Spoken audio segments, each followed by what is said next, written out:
After a thrilling Austrian Grand Prix, the 2022 French Grand Prix will be held at the Circuit Paul Ricard on July 24th. In this video, we will cover the top 5 things to watch for during this year's race. Let's get started.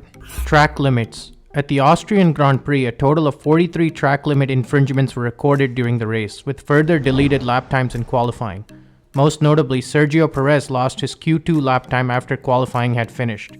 The numerous track limit violations brought on by some of Spielberg's tarmac and AstroTurf runoffs led to world champion Max Verstappen calling it a bit of a joke.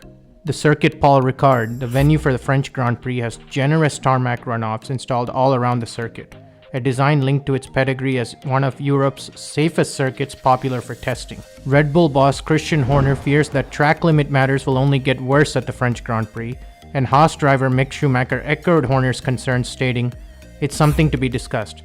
Something to see if we can improve it for the next event, because I think in Paul Ricard especially, it'll be a big concern.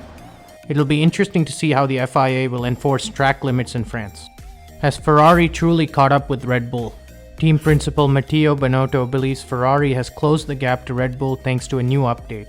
The team is looking strong after winning the last 2 Grand Prix. Charles Leclerc had great pace at the Austrian Grand Prix. The Monegasque driver was able to overtake his rival Verstappen 3 times. Carlos Sainz was able to win in Silverstone after having a close race with Max Verstappen in the Canadian Grand Prix 2 weeks earlier. Binotto credits the improved pace to a new rear wing that was installed on the car starting from the Canadian Grand Prix. He said, "With that new rear wing, I think we simply reduced the gap. I think they still have got a slight advantage, but very little or negligible. While in terms of power, we are very close. Then it's only about the grip limited in the corners where we can make the difference."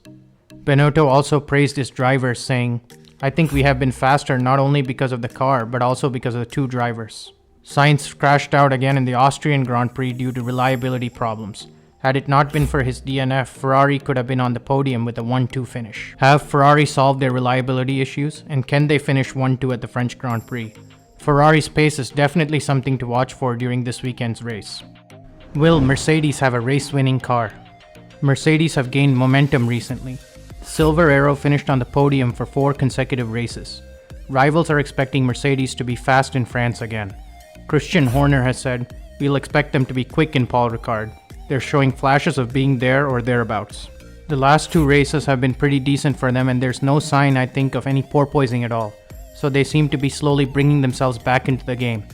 He went on to say, "I'm not sure how far off they are in the Constructors or Drivers' Championship at the moment, but sometimes having more cars in play is a good thing. Sometimes it might be a bad thing. But I think for fans, it's great to have 6 cars competing for victories." It will be interesting to see if Mercedes can continue the momentum and compete for the win in France. Can Daniel Ricciardo produce a good result? We all know that Daniel Ricciardo is struggling, but it is very clear that the Honey Badger has not given up. The 8-time race winner wrote on his social media page the week after the Austrian Grand Prix, "There have been a lot of rumors around my future in Formula 1, but I want you to hear it from me. I am committed to McLaren until the end of next year, and I'm not walking away from the sport. Appreciate it hasn't always been easy, but who wants easy? I'm working my ass off with the team to make improvements and get the car right and back to the front where it belongs. I still want this more than ever. See you in La Castellette." It'll be nice to see Daniel score some good points in France. Can Haas continue their momentum? Günther Steiner has admitted that even the Haas drivers are stunned by how fast their cars are when every team except them has been upgrading. Not one to throw updates onto the car frequently, Steiner has been saving the planned developments until the last race before the summer break, which is the Hungarian Grand Prix on July 31st.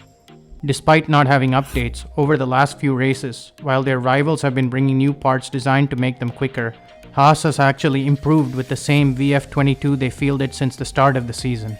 The last 2 rounds have produced excellent results for the American team. The team has 2 consecutive double-point finishes, plus another point for Magnussen in the Austrian Grand Prix sprint, with Mick Schumacher having made his long-awaited top 10 breakthrough. Haas currently sits 7th in the Constructors' standings. This is great since they had failed to score a point all last season and only scored 3 points in 2020. It'll be interesting to see if Haas can continue their momentum in France. Hope this video helped you prepare for the 2022 French Grand Prix. Thanks for watching. Make sure to like this video and consider subscribing to the channel for more great Formula 1 content.